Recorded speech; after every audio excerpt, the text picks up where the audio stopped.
एवं यशस्वी वित्त एवं कॉरपोरेट कार्य मंत्री माननीय श्रीमती निर्मला सीतारमण जी, मंत्रालय के राज्य मंत्री माननीय श्री पंकज चौधरी जी,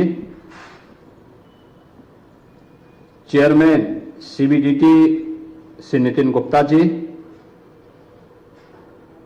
मेंबर सीबीडीटी श्रीमती प्रज्ञा सहाय सक्सेना जी,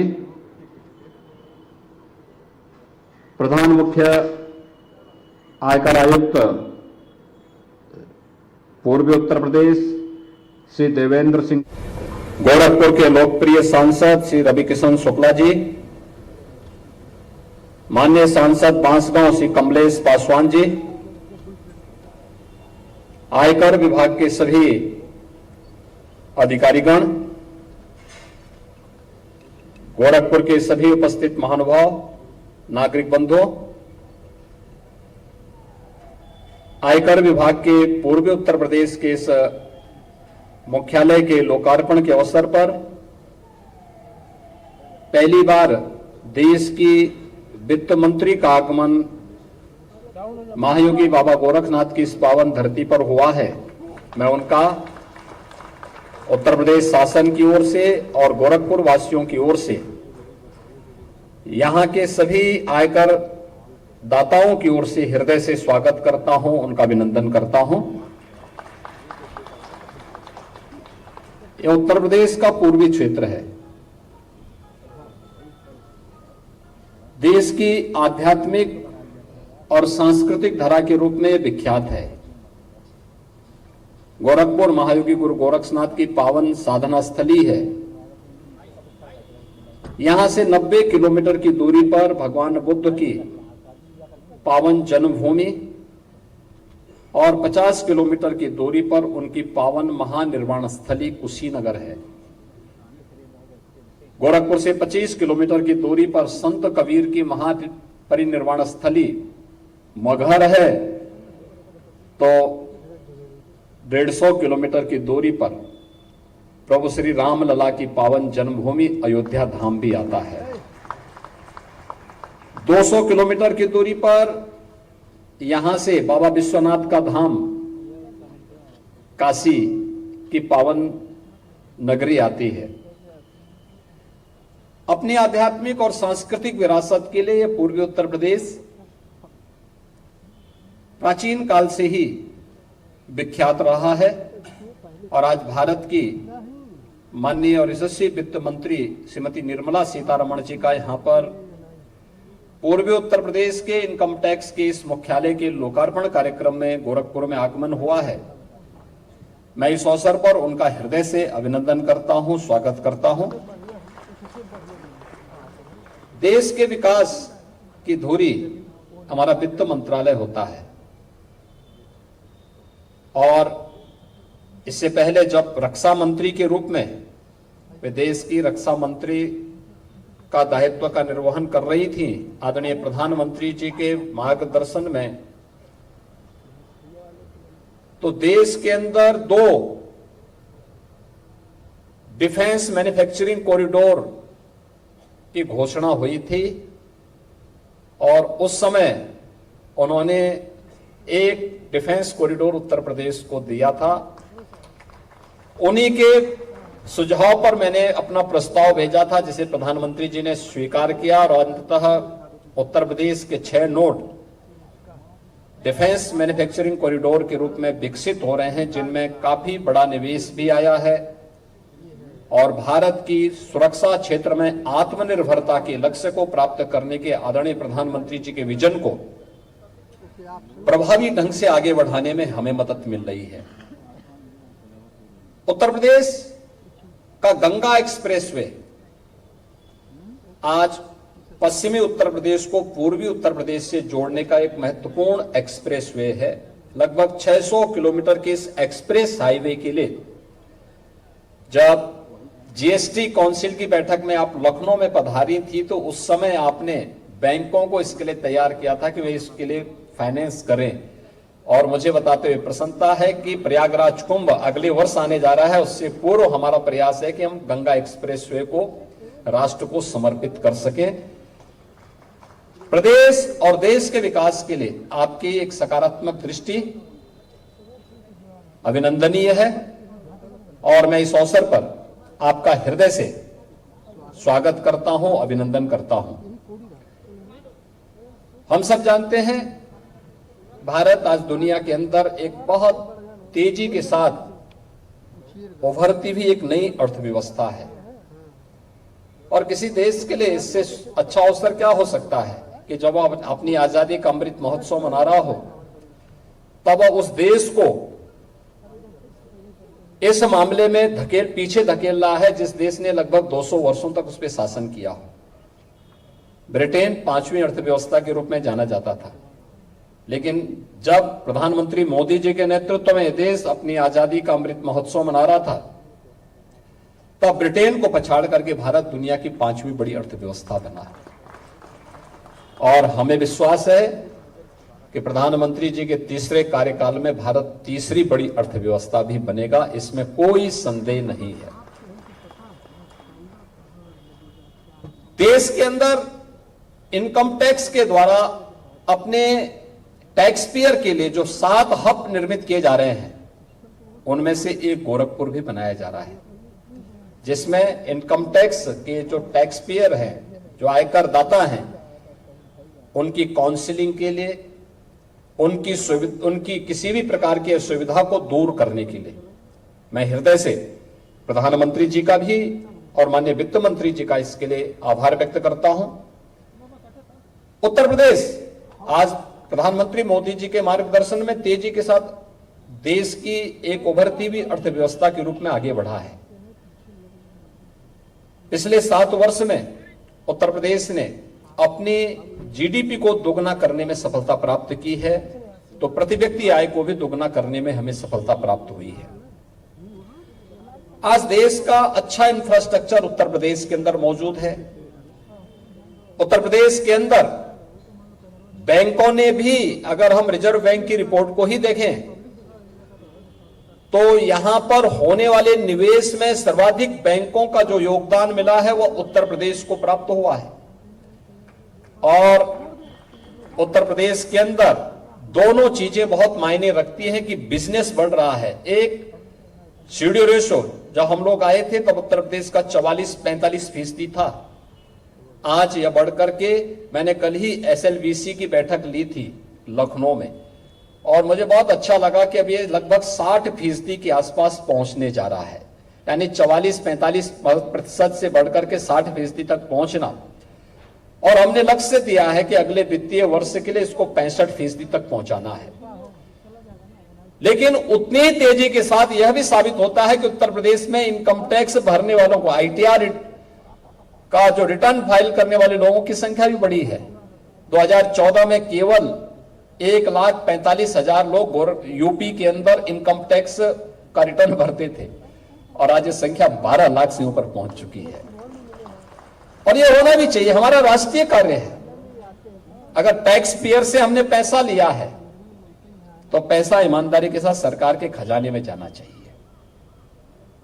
और सरकार भी उसको और सरलीकरण करने का कार्य कर रही है, जिससे एक टैक्स पेयर को भी सुविधा हो और साथ साथ हम लोग जो पैसा सरकार का है, क्योंकि यही पैसा जब टैक्स के रूप में कलेक्ट होता है, चाहे वह इनकम टैक्स के रूप में हो, चाहे वह जीएसटी के रूप में हो, चाहे किसी भी प्रत्यक्ष या अप्रत्यक्ष टैक्स के रूप में जो भी पैसा आएगा, यही देश के विकास में आगे बढ़ पाएगा और देश की इकोनॉमी को या ग्रोथ करेगा, आगे बढ़ाने का कार्य करेगा।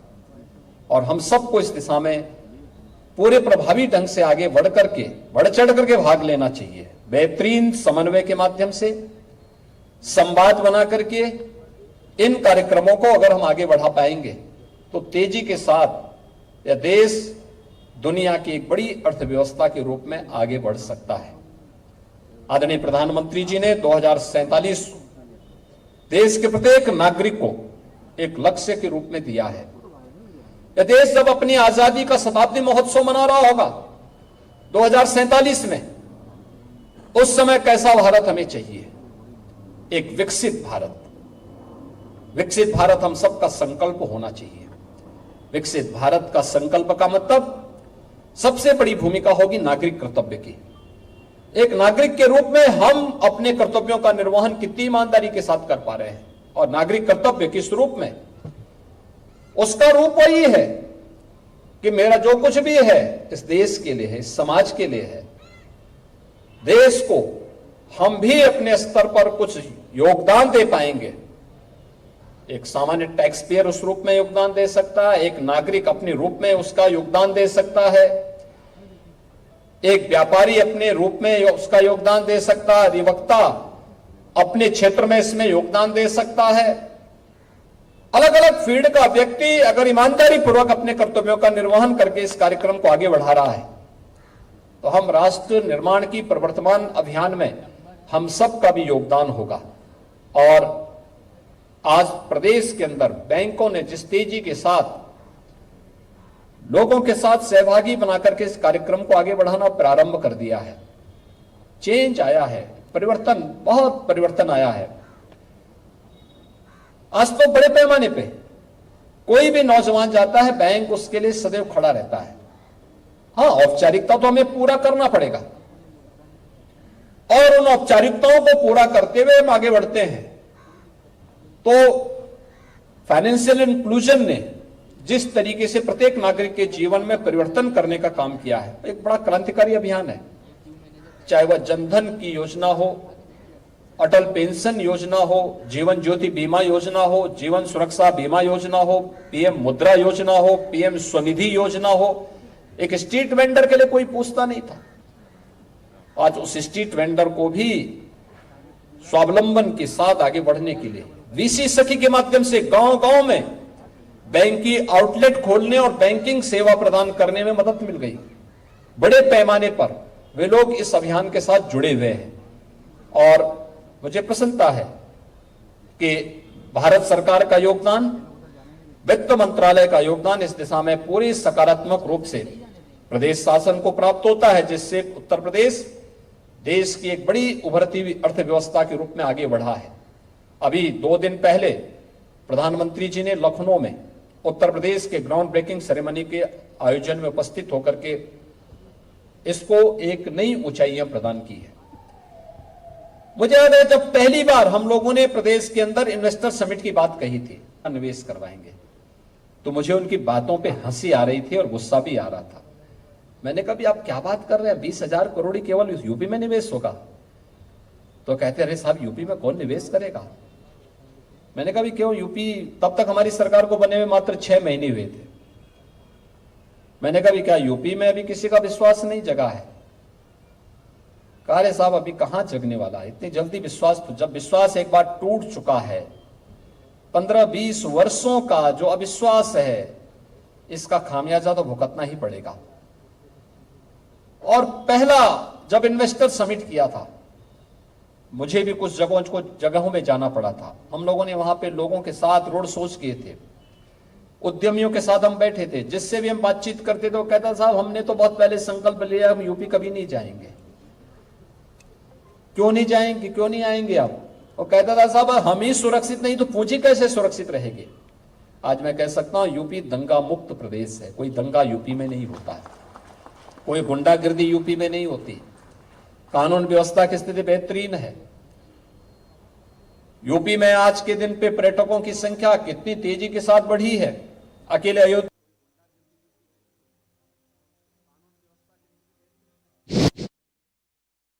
यूपी में आज के दिन पे पर्यटकों की संख्या कितनी तेजी के साथ बढ़ी है। अकेले अयोध्या में,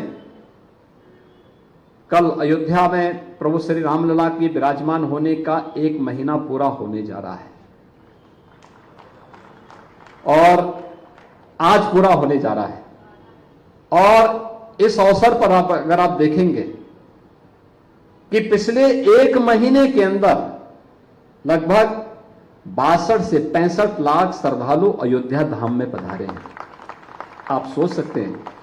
मैंने वहां के व्यापारियों से पूछा, मैंने कहा, क्या इसका बिजनेस पे असर पड़ा? क्योंकि हम जब वहां के इंफ्रास्ट्रक्चर को चौड़ा कर रहे थे, सड़कों को चौड़ा कर रहे थे, कुछ लोग विरोध कर रहे थे, मैं समझा रहा था उनको। मैंने कहा देखो, जिसकी दुकान जाएगी उसको दुकान देंगे, जिसका मकान जाएगा उसको मकान देंगे, जिसको ये दोनों नहीं चाहिए उसको पूरा कंपनसेशन भी देंगे। 3-4 राउंड की बातचीत मुझे स्वयं करनी पड़ी थी। उस समय लोगों को लगता था कि या तो ये काम पूरा नहीं होगा या मैं झूठ बोल रहा हूं।